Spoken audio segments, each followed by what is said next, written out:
नया IBN 7 हौसला है।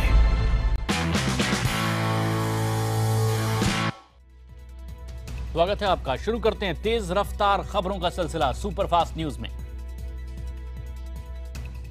केंद्र सरकार ने दिल्ली के उपराज्यपाल और दिल्ली सरकार के अधिकारों के संबंध में जारी अधिसूचना पर दिल्ली उच्च न्यायालय की टिप्पणी को लेकर सुप्रीम कोर्ट में गुहार लगाई है। गृह मंत्रालय ने इस मामले में उच्चतम न्यायालय का दरवाजा खटखटाते हुए विशेष अनुमति याचिका दायर की है। सूत्रों के मुताबिक अटॉर्नी जनरल से कानूनी सलाह लेने के बाद केंद्र ने ये फैसला किया है। इस मसले पर आज सुनवाई हो सकती है। सुप्रीम कोर्ट में दायर विशेष अनुमति याचिका यानी SLP में केंद्र ने सवाल उठाया है कि केंद्र सरकार की किसी अधिसूचना पर हाई कोर्ट बिना सरकार को जानकारी दिए कोई आदेश कैसे दे सकता है। सरकार का ये भी तर्क है कि हाई कोर्ट ने सिपाही की जमानत याचिका पर अपना आदेश 20 मई को रिजर्व कर लिया था, जबकि केंद्र की अधिसूचना 21 मई को जारी हुई। ऐसे में हाई कोर्ट ने अपने आदेश में केंद्र के नोटिफिकेशन पर टिप्पणी क्यों की? दिल्ली विधानसभा के विशेष सत्र में गृह मंत्रालय के नोटिफिकेशन के खिलाफ 3 संशोधनों के साथ प्रस्ताव पास हो गया। प्रस्ताव में इस नोटिफिकेशन को गैर संवैधानिक करार दिया है। इससे पहले हाई वोल्टेज ड्रामे के साथ बीजेपी विधायकों ने सदन से वॉकआउट भी किया। वहीं सदन में चर्चा के दौरान रिठाला से आप के विधायक महेंद्र गोयल ने केंद्र सरकार के नोटिफिकेशन की कॉपी फाड़ दी। उधर केंद्र ने हाईकोर्ट के फैसले के खिलाफ सुप्रीम कोर्ट में अर्जी दी है। हाईकोर्ट ने एक हेड कांस्टेबल की याचिका पर सुनवाई करते हुए नोटिफिकेशन पर कई सवाल खड़े कर दिए हैं। दिल्ली विधानसभा के विशेष सत्र के दौरान सदन में बोलते हुए अरविंद केजरीवाल ने केंद्र सरकार को चुनौती दे डाली। के साथ खड़े हैं, ये सदन आपके साथ खड़ा। मजाल जो केंद्र सरकार की हिम्मत अगर वो आपकी तरफ आंख उठा के देख सके, मजाल जो किसी की हिम्मत जो आपको विक्टिमाइज कर सके। आप चिंता मत कीजिए, आज अखबार में लिखा हुआ था कि तनख्वाह मिलेगी कि नहीं मिलेगी, हम देंगे आपको तनख्वाह, ये सदन देगा आपको तनख्वाह। केंद्र सरकार कौन होती है हमारे कर्मचारियों को तनख्वाह देने वाली?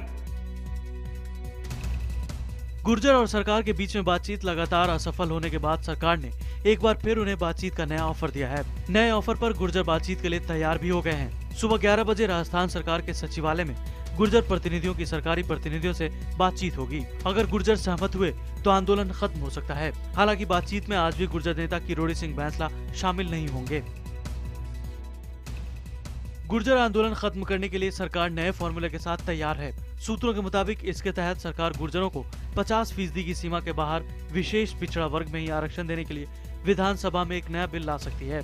इस बिल को 9वीं अधिसूची में डालने के लिए केंद्र सरकार को सिफारिश की जा सकती है, जिससे ये बिल कानूनी अड़चनों से बच सकता है। आज सुबह सरकार और गुर्जरों में बातचीत में यही अहम मुद्दा है। गुर्जर आंदोलन पर राजस्थान हाईकोर्ट ने सख्त रुख अख्तियार करते हुए सरकार को रेलवे ट्रैक और हाईवे खाली करने के आदेश दिए। हाईकोर्ट ने राजस्थान के DGP, मुख्य सचिव और कोटा के DRM को गुरुवार सुबह 10 बजे हाईकोर्ट में पेश होकर स्टेटस रिपोर्ट देने को कहा है। कोर्ट ने 4 जिलों के DM और SP को भी सीधे आदेश दिए कि वे तत्काल प्रभाव से दिल्ली मुंबई रेलवे ट्रैक और जयपुर आगरा नेशनल हाईवे तथा सवाई माधोपुर श्योपुर हाईवे आंदोलनकारियों के कब्जे से मुक्त कराएं। वहीं भरतपुर और जयपुर रेंज के IG को निर्देश दिया गया कि वे हाईवे और ट्रैक खाली करवाने के काम की मॉनिटरिंग करें। गुर्जर आंदोलन की वजह से पिछले एक हफ्ते में करीब 1,90,000 टिकट रद्द हुए हैं और इसकी वजह से रेलवे को 100 करोड़ से ज्यादा का नुकसान हुआ है। रेलवे के मुताबिक आंदोलन की वजह से 326 ट्रेनें या तो रद्द कर दी गई है या फिर इनका रूट बदलना पड़ा है। इस आंदोलन का असर IRCTC की वेबसाइट पर भी पड़ रहा है।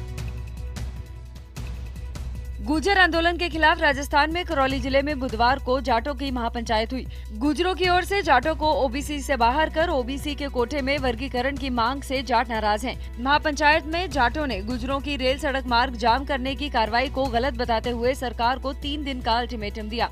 जाटों ने कहा कि सरकार ने 3 दिन में रेल और सड़क यातायात को शुरू नहीं करवाया तो हजारों जाट खुद आंदोलन स्थल की ओर कूच करेंगे। कांग्रेस अध्यक्ष सोनिया गांधी अपने एक दिन के दौरे पर आज रायबरेली पहुंचेंगी। इससे पहले बुधवार को रायबरेली में प्रियंका गांधी ने अलग अलग इलाकों में किसानों से उनके घरों पर पहुंचकर मुलाकात की। प्रियंका ने मानव संसाधन मंत्री स्मृति ईरानी से सवाल किया है कि रायबरेली में प्रस्तावित IIT का क्या हुआ। प्रियंका गांधी के सवाल का जवाब देते हुए केंद्रीय मंत्री स्मृति ईरानी ने कहा कि प्रियंका ने अपना होमवर्क ठीक से नहीं किया। प्रियंका के रायबरेली में IIT के सवाल पर स्मृति ने कहा कि अमेठी में ट्रिपल IIT की शाखा सिर्फ हेडलाइंस के लिए खोली गई।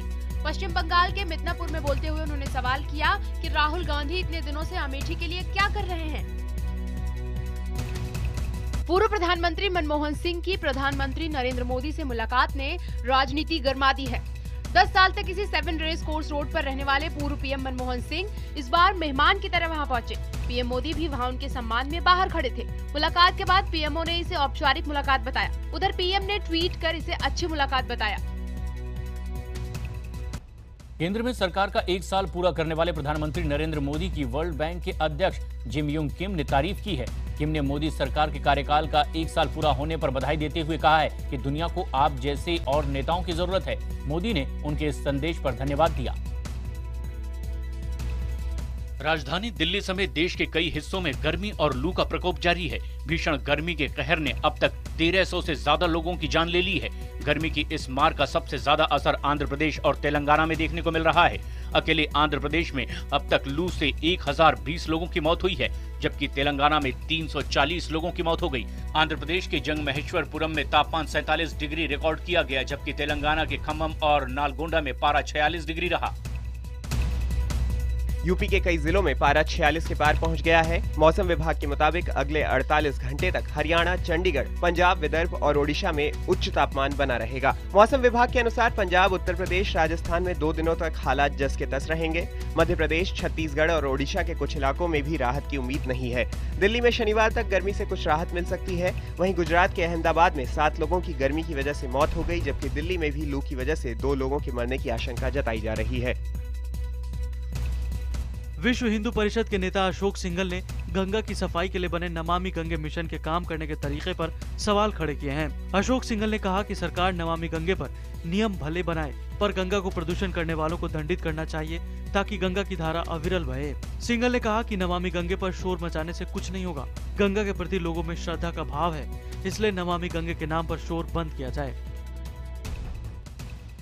आरजेडी मुखिया ने जनता परिवार में मनमुटाव की हर खबर को खारिज किया है। लालू ने सीएम पद की लालसा से इनकार करते हुए यहां तक कहा कि उनके परिवार का कोई सदस्य भी बिहार के मुख्यमंत्री पद में दिलचस्पी नहीं रखता। लालू के मुताबिक उनमें और नीतीश में कोई मनमुटाव नहीं है और लोगों को जल्द ही जनता परिवार की एकता दिखेगी। लालू यादव कैंडिडेट नहीं है, हमारे घर में कोई इंटरेस्टेड नहीं है। ये बात असली सुनो, हम कमिटेड हैं। हमको कोई चीज भी रणनीति तय करनी होगी तो बहुत फूंक फांक के हमको चलाना पड़ेगा। दिल्ली पुलिस से जान बचाकर भाग रहे एक ट्यूटर की डंपर के नीचे आने से मौत के बाद गुस्साए लोगों ने ओखला इंडस्ट्रियल एरिया थाने पर बीती रात जमकर हंगामा किया और पथराव भी किया। आरोप है कि भीड़ को हटाने के लिए पुलिस ने लाठियां भांजी, जिससे कई घंटों तक माहौल तनावपूर्ण बना रहा। ट्यूटर और उसके पिता को पुलिस अपहरण के आरोप में थाने लाई थी। यूपी के कौशाम्बी जिले में मुरी एक्सप्रेस हादसे के पीछे की साजिश की आशंका बढ़ती जा रही है। जानकारी के मुताबिक हादसे की जगह से सिर्फ 4 किलोमीटर दूर हादसे से करीब 48 घंटे पहले ट्रैक पर जैक लगाकर पेंड्राल क्लिप निकाली गई थी। पेंड्राल क्लिप रेलवे लाइन को जोड़ने के साथ ही उसे सुरक्षा भी देती है। इन क्लिपों को निकालने के लिए ट्रक में लगने वाले जैक का इस्तेमाल किया गया था। इन क्लिप को निकालकर बेचने पर बहुत ज्यादा पैसा भी नहीं मिलता। जम्मू कश्मीर के बारामूला में बुधवार शाम संदिग्ध आतंकवादियों ने एक बार फिर मोबाइल टावर की देखभाल करने वालों को निशाना बनाया। 3 संदिग्ध बंदूकधारियों ने अचानक निसार अहमद नाम के शख्स पर गोलियां चलाई, जिसमें वो बुरी तरह से जख्मी हो गया। मोबाइल कंपनियों और मोबाइल टावर की देखभाल करने वालों या फिर उनके लिए जमीन किराए पर देने वालों पर ये चौथा हमला है, जिनमें अब तक 2 लोगों की मौत हो गई, जबकि 4 इसमें घायल हुए। लगभग 2 साल पहले नागपुर में हुए नरेंद्र दाभोलकर की हत्या मामले में सीबीआई ने एक नया स्केच जारी किया है। कुल मिलाकर अब तक 2 संदिग्धों के स्केच जारी किए जा चुके हैं। महाराष्ट्र के समाजसेवी नरेंद्र दाभोलकर की हत्या 20 अगस्त 2013 को की गई थी। हत्या के 21 महीने बाद जारी किया गया ये स्केच पुणे पुलिस के स्केच से बेहतर बताया जा रहा है। वहीं जांच की रफ्तार पर परिवार ने सवाल खड़े किए हैं। Salman Khan hit and run case के अहम दस्तावेज जून 2012 में मंत्रालय में लगी आग में जलकर खाक हो चुके हैं। एक आरटीआई के जवाब में राज्य सरकार ने बताया कि आग लगने से पहले ही सलमान खान केस में सरकार के स्तर पर क्या फैसले हुए हैं उसकी जानकारी देना मुमकिन नहीं होगा। सरकार ने कहा कि उसे सिर्फ इतनी जानकारी है कि इस मामले में सरकारी वकील प्रदीप घराड़ को सितंबर 2014 से हर सुनवाई के लिए 6,000 रुपए महीना फीस दी जा रही थी। हरियाणा में 10वीं बोर्ड का रिजल्ट बेहद निराशाजनक रहा है। सिर्फ 41% छात्र ही इसमें पास हुए। 49 स्कूलों में तो एक भी छात्र पास नहीं हुआ। 435 स्कूल ऐसे हैं जहां 10 से भी कम बच्चे पास हुए हैं।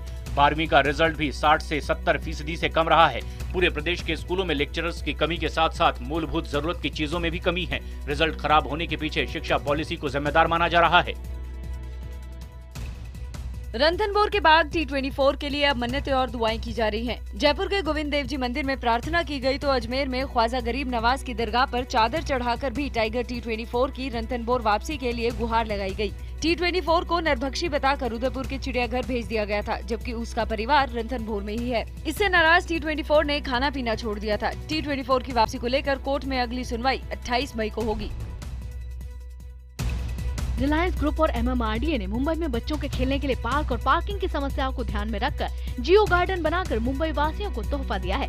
महाराष्ट्र के सीएम देवेंद्र फडणवीस ने पार्क का उद्घाटन किया। इस मौके पर रिलायंस इंडस्ट्रीज के CMD मुकेश अंबानी और रिलायंस फाउंडेशन की फाउंडर नीता अंबानी भी पहुंची। इसके अलावा अमिताभ बच्चन, अभिषेक बच्चन, रणबीर कपूर और जॉन अब्राहम समेत फिल्मी दुनिया की बड़ी हस्तियां मौजूद रहीं। अपनी पत्नी अंजलि के साथ सचिन तेंदुलकर और युवराज सिंह भी पहुंचे। इस मौके पर फुटबॉल मैच का भी आयोजन किया गया। We decided to combine both these ideas, a garden and a parking lot, thereby making a difference in a small way to our great city. Today, we are all gathered here in India's finest sporting and recreational garden in the heart of our city. This has been an extraordinary experience for all of us. And how wonderful of you to think about football, about sport. I remember Abhishek and me were at the FIFA World Cup in Brazil this year, and we happened to meet the chairman of FIFA. And the first thing he asked us is that you are 1.25 billion people and you can't produce 11 players of football. It was quite a shocker.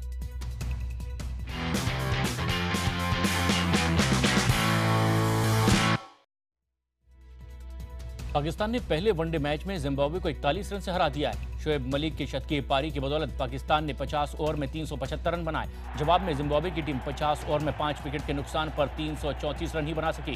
Zimbabwe की तरफ से चिंगबुरा ने 117 run बनाए। दक्षिण अफ्रीकी बल्लेबाज AB de Villiers आगामी बांग्लादेश दौरे पर टेस्ट सीरीज में नहीं खेलेंगे। डिविलियर्स पिता बनने वाले हैं, जिसके लिए दक्षिण अफ्रीकी बोर्ड ने उन्हें सीरीज में आराम दिया है। पूर्व क्रिकेटर सचिन तेंदुलकर और शेन वॉर्न एक अलग T20 लीग शुरू करने के लिए पूरी तरह से तैयार हैं। इस टूर्नामेंट को क्रिकेट ऑल स्टार लीग नाम दिया गया है, जो 42 दिनों तक चलेगा।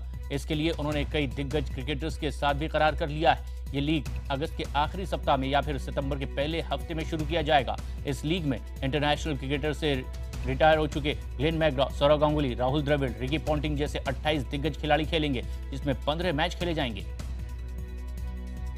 बुधवार को ज्यूरिख में 6 फुटबॉल अधिकारियों को गिरफ्तार कर लिया गया। स्विस अधिकारियों का कहना है कि अमेरिकी अधिकारियों के अनुरोध पर इन्हें करोड़ों डॉलर की रिश्वत लेने के संदेह में गिरफ्तार किया गया है। स्विट्जरलैंड के न्याय मंत्रालय के मुताबिक ये सभी 6 अधिकारी फीफा के प्रतिनिधि और फीफा के उप संगठनों के पदाधिकारी हैं। इजरायली विमानों ने गाजा के नुसैरत शरणार्थी शिविर में खान यूसुफ नगर पर हवाई हमले किए हैं। इजराइल का कहना है कि उसने ये कार्रवाई इजराइल के नियंत्रण वाले इलाकों में हमास की ओर से किए गए रॉकेट हमलों के जवाब में किए। इक्वाडोर के गालापागोस आइलैंड में एक ज्वालामुखी से धुएं और राख के साथ लावा निकलना शुरू हो गया है। अधिकारियों का कहना है कि ये लावा जिस दिशा में बह रहा है वहां आबादी वाला इलाका नहीं है। ये ज्वालामुखी 33 साल के बाद एक बार फिर सक्रिय हुआ है। अमेरिका के टेक्सास प्रांत में बाढ़ की वजह से भारी तबाही हुई है। कई पर्यटन स्थल इसमें पूरी तरह से तहस नहस हो गए हैं। पर्यटकों को ठहरने के स्थान पर भी बाढ़ का पानी आ गया है। बचावकर्मी बाढ़ में लापता हुए लोगों की खोज में जुटे हुए हैं। रितेश देशमुख ने अपने 6 महीने के बेटे रियान की तस्वीर ट्विटर पर पोस्ट की है। इस तस्वीर में रितेश उनकी पत्नी जेनेलिया के भी साथ दिखाई दे रहे हैं। इस तस्वीर में रितेश रियान को चूमते नजर आ रहे हैं और जेनेलिया रितेश को किस करते दिखाई दे रही हैं। फिल्म हीरो 25 सितंबर को रिलीज होगी। पहले ये 3 जुलाई को रिलीज होने वाली थी। इस फिल्म के प्रोड्यूसर सलमान खान हैं। हीरो के जरिए सूरज पंचोली और आदित्य शेट्टी बॉलीवुड में एंट्री कर रहे हैं। टाइगर श्रॉफ और श्रद्धा कपूर की अगली फिल्म बागी की शूटिंग महबूब स्टूडियो में शुरू हो गई है। साबिर खान के निर्देशन में बनने जा रही इस फिल्म को साजिद नाडियाडवाला प्रोड्यूस कर रहे हैं। कोरियोग्राफर डायरेक्टर रेमो डिसूजा अगली फिल्म फ्लाइंग सिख बनाएंगे। इसके साथ ही उन्होंने ये भी स्पष्ट कर दिया है कि टाइगर श्रॉफ और जैकलिन फर्नांडिस ही इस फिल्म के स्टार होंगे।